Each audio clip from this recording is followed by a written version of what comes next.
If it's Sunday, that means you know what it means. It's Sunday dinner with Chef Joe. Hey everybody, and welcome to another beautiful Sunday here in New England. It is hot as hell. That's all I'm going to say. It is hot as hell here. And of course, I'm cooking outside, so I'm a glutton for this punishment. Anyways, welcome to Sunday Dinner with Chef Joe. Today, on our virtual tour of places that I have stories and food about, we are in St. Louis. We are going to be talking St. Louis today, and of course, if we're in St. Louis, we got to do St. Louis barbecue ribs, and we've got to do toasted ravioli. So those are the two things that we're going to do today, and then on top of that, we are going to have lots of stories to tell and have fun with it. All right, you guys ready? All right, because we got a lot to do, so let's get going here. And like I said, it's hotter than hell. So today, you're asking me about the martini. I'll get to the martini in just a second.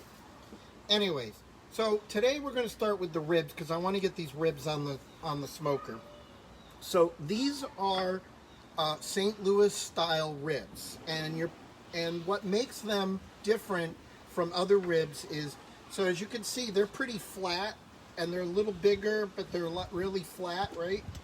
These are, and I've already put the rub on these, so we're going to do our rub in 1 second here, but I just want you to see what it looks like, the difference.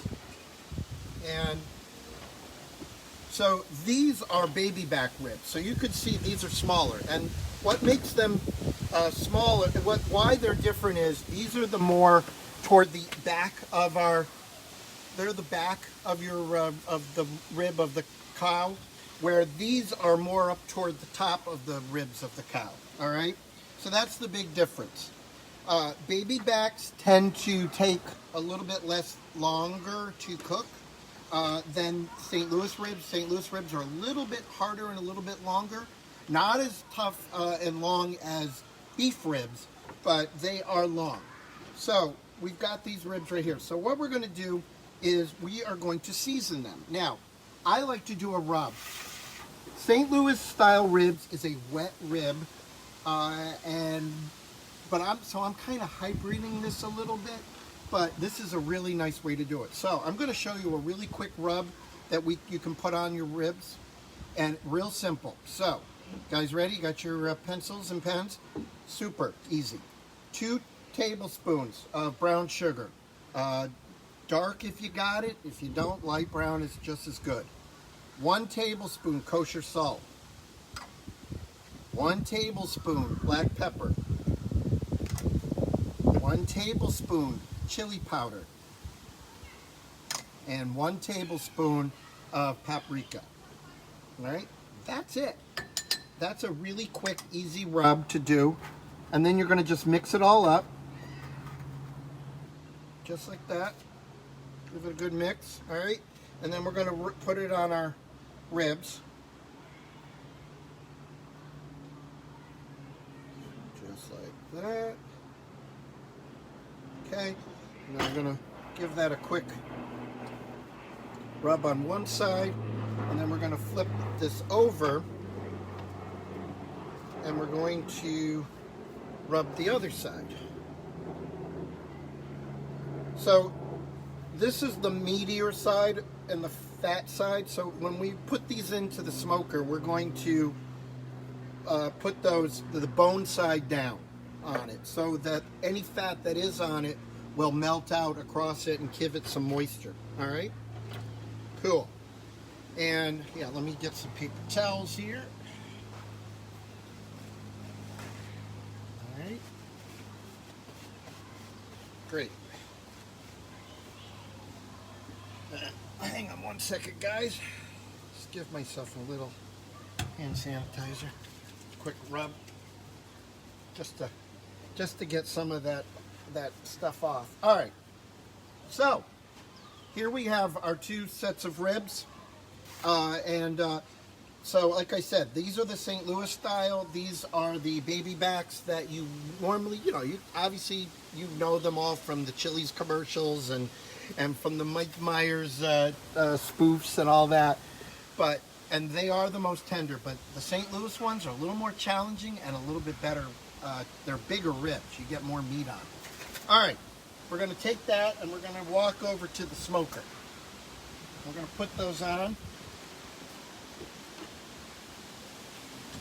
right. Around here. All right, so we're going to put our baby backs in on one shelf. And like I said, the bone side is down. Now, if you don't have a smoker, a grill is the way to go. All right, so if a grill is the way to go. So you're going to do is you're going to light one side of your grill, and you're going to put you're going to light one side of the grill, and you're going to put your ribs on the other side of the grill, and you're going to keep it closed for about, St. Louis ribs take about 2 hours, hour and a half to 2 hours. Baby backs will be done in definitely about an hour and a half. All right, so you know that. So let's move that over here. And you know what? I want to get some smoke going on here. So with what I like to use for fuel in my smoker is a combination of some lump charcoal, and then I take wood chunks. These are hickory. And I am going to put those right in there, and I've soaked them in water. So they've been floating in water, and what that does is, obviously, that's going to create smoke. Because they're wet, wet wood creates smoke. And by the time, when the smoke pretty much runs out, the wood is then used as a fuel to fuel it. So, while we have a couple of minutes, I wanted to tell you a great story about how this martini came about. So this is a great story, and I'm going to do that while I'm setting up for our next, the toasted ravioli. So, as you know, I worked in the entertainment business for many years before I was a chef. And so here I am, I'm in St. Louis working on the circus, and I find out, my boss and I decided that we wanted to make it the best year ever for the circus. It was an ambitious goal, but I wanted to make it happen. So I did all my research on it, and I find out that St. Louis, there were a couple of cool things about St. Louis. One is that St. Louis is the bowling capital of America. I had absolutely no idea. Most people didn't. The other thing I found out, though, is the best that the circus, and this is what I was working on, this was Ringling Brothers Circus at the time, the greatest show on earth had ever done in St. Louis was the year that we had done a menagerie, and that was many years before. And a menagerie, if you don't know what that is a place where we set up tents and you could go and see the animals. And this was something that we didn't do frequently at that time. I know later on, years later, after I wasn't there anymore, they did start doing more menageries. So, anyways, so it was $10,000 to rent this tent for the menagerie for 1 week. And you're like, that's not that bad, right, in the grand scheme of things. Well, again, this is like the late 80s, and $10,000 for a week was a lot of money in the late 80s. A lot of money now, but it was a lot of money in the late 80s. So the arena manager said, I don't know, is it really worth $10,000? And I said, I will bet you the most expensive dinner in St. Louis. And he goes, you think it's that good? I go, I know it's that good. It's going to sell. He goes, you're on. Most expensive dinner in St. Louis. So I said, great. So I immediately called my boss, because I needed him to back me on it. And I said, hey, I just bet the arena manager the most expensive dinner in St. Louis. You got to back me on it. Needless to say, we had a huge success. We broke the record. And so the night of our closing of the show, because the arena manager said, we can't have our dinner until the last day. I want to know what that last number is. And I said, fine. What he didn't tell me was that a lot of the restaurants in St. Louis at that time were closed on Sundays. And that was a piece of research I hadn't found out. Well, he goes, oh, all the best restaurants are closed. I don't know if we're going to be able to do this. And I said, no worries. My boss and I are staying at the Ritz-Carlton. I know the restaurant's open, and I know you get an expensive meal there. We're having dinner at the Ritz-Carlton. So we show up at the Ritz-Carlton, and immediately I want to have a cocktail. I mean, it's success, and I want to have an expensive cocktail. So I turn to the server and I go, I've never had a vodka martini, and I want a vodka martini, and what is the best vodka martini I can have? And he said, oh, you have to try this Kettle One martini. So he goes, how do you want it? I said, extra dry with 3 olives. Though Jake, you put too many olives in it. Anyways, extra dry, 3 olives. And anyways, I took a sip of it, and I was in heaven. Now, the only other thing, so then I went and had dinner at the, we're having dinner, and I don't like the most expensive thing on the menu, so I got the second most expensive thing on the menu. There was tons of wine, bottles going on. There were 6 of us for dinner. At the very end, they go, any after dinner drinks? And I immediately jump up and go, absolutely. Even though I don't like cognac at all, I said a round of Louis XIII for everybody at the table. Now, even I know now it's like at least $100 a shot. At the time, it was like I think it was like $75 a shot. So we get around. Well, at that point, everybody's happy. The arena manager's like, it doesn't. The bill is so high at this point, he doesn't care. So I said to the arena. He goes, how much is left in that bottle? And the rule is, if you drink the end of the crystal decanter that it comes in, you get the crystal decanter, and that I heard is worth at least $150. So he goes, the server says there's one more round left. He goes, another round. So we had another round of Louis XIII. Anyways, needless to say, it was one hell of a night, and I won that bet, and I was thrilled. And that's why I drink vodka martinis, Kettle One martinis to this day. Boy, I can already had too many of these, I guess. All right, let's talk about toasted ravioli. So, the one thing that every restaurant seems to have now in St. Louis is toasted ravioli. Toasted ravioli is to St. Louis what chicken wings are to Buffalo. These are the thing. So, let's make them. Real simple. I'm going to show you a simple, easy way to do it. So I had at the store, we bought at the store some frozen raviolis. Nothing special, just some regular frozen raviolis. And then cheese raviolis we're using. And then I have some flour that I seasoned with some salt and pepper. I have some seasoned breadcrumbs. And I have some egg. And all it is some beaten egg. That's it, all right? So what we're going to do is I'm going to put on the gloves because we're going to be dunking these in the eggs. And I'm going to show you what we're going to do. It's going to be great. All right.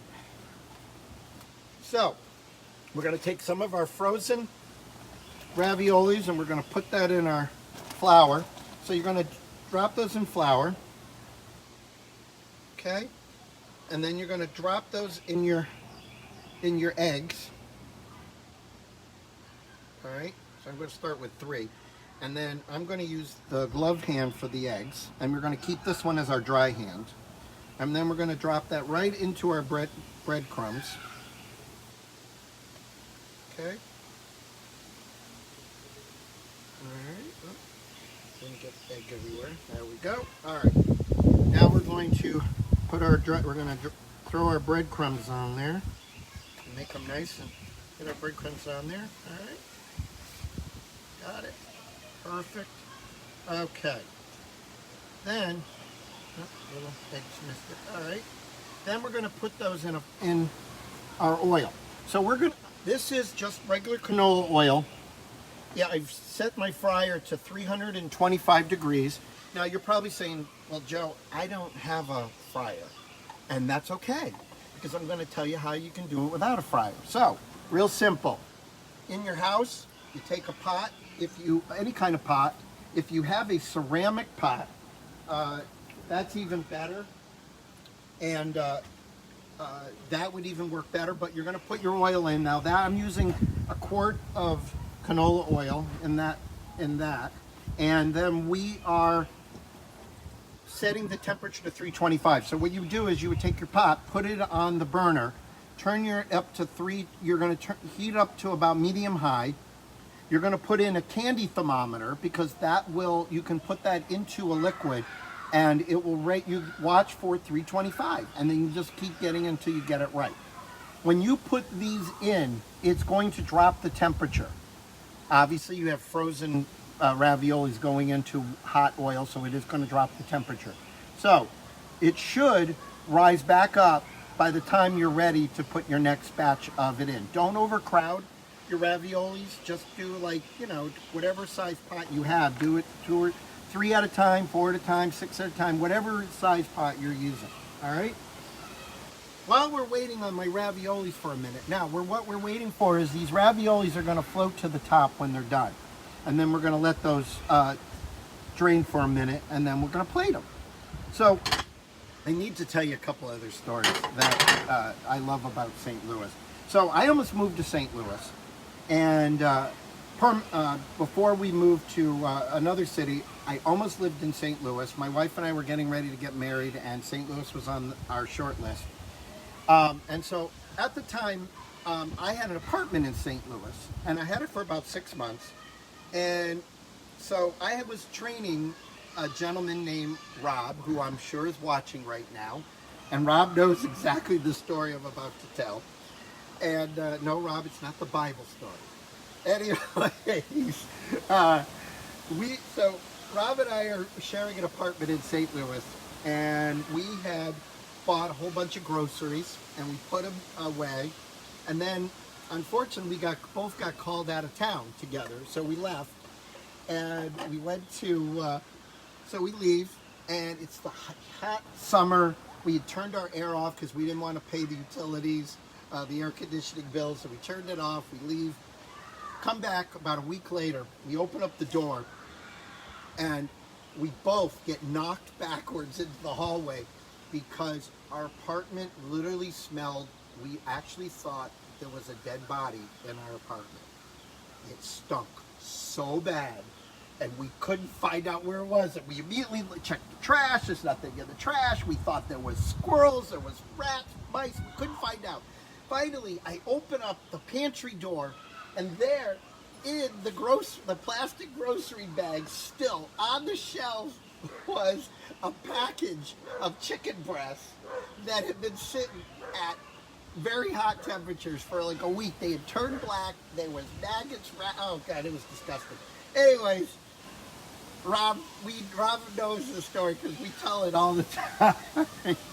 All right, yeah, that was a really fun story. All right, so let's get back to our plating here. So now I'm going to plate our ravioli. So real simple. Just grab any jar sauce that you like, or make your own sauce, and your favorite tomato sauce, and we're going to put that, push this off, we're going to put a little sauce on a plate, just like that. All right, and then we're going to grab our toasted raviolis. Okay, we'll put that on our sauce. Just like that. Throw a little Parmesan cheese on top. And ladies and gentlemen, there you go. That is toasted raviolis. What do you think? Not bad, right? All right, let's get back to our ribs. I'm hungry for ribs. All right, so now that we're working on that, let's get over to the ribs. So your ribs, I know we're live, so obviously 2 hours isn't going to pass while we're on the air. So I have already 1 rack of ribs that I cooked before we went on, and I had put some sauce on them. And what I did is, when there was about half an hour left in the cooking process, I threw some sauce on these, and we're going to sauce them again because it's a wet rib, St. Louis style. So let's bring it over to the cutting board.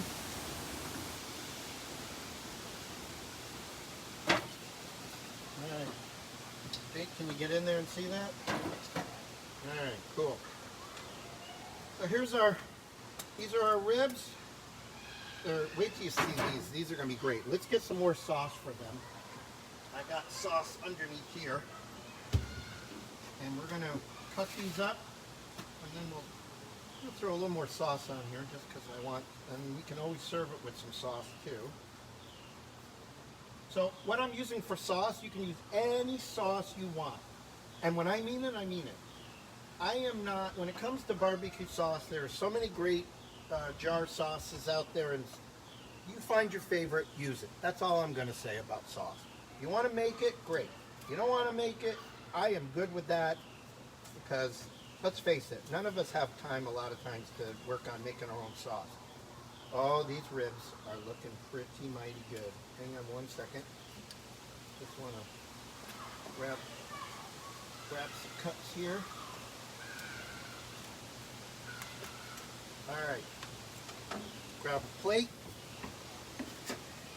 What I'm going to do is make it look nice. So we're going to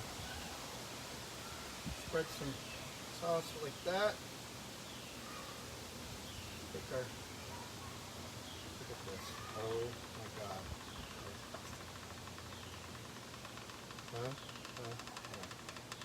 Look at that. Look. Can you zoom in on that? Look at those ribs. Those are freaking awesome. Anyways, I am excited. I'm having ribs tonight. Oh, and before we leave, at the Tiki Bar tonight, we have a special guest. And it is, my mom is in the house. Hi, guys. That's right, everybody. Cheers. And then, what's more important that with St. Louis is St. Louis happens to be the home of where the ice cream cone was invented. And it just so happens, it just so happens that it's also today National Ice Cream Cone, or National Ice Cream Day. And I happen to have an ice cream cone here. And everybody who knows me, and everybody who knows me knows this, there is nothing better in my life than ice cream. So the ice cream cone was invented in St. Louis at the 1904 World's Fair. And how it happened was the ice cream, they were serving ice cream. And it was super hot, just like it is today. And so all the ice cream guys were running out of bowls to put their ice cream in. And there was no such thing as cones. And the waffle guys, remember how there's always waffles at the World's Fairs and fairs? They weren't selling any because it was hotter than hell. And so they figured out that they took a waffle and they made it into a cone shape and they put the ice cream cone on it. And it was a huge hit. And so from this day forward, we all have ice cream cones. Anyway, really good. Thank you. I will see you all next week. We'll be in a different town, in a different place, with more stories. Until next week, I will stay happy, stay healthy, and stay safe. And I'll see you next week on Sunday Dinner with Chef Joe.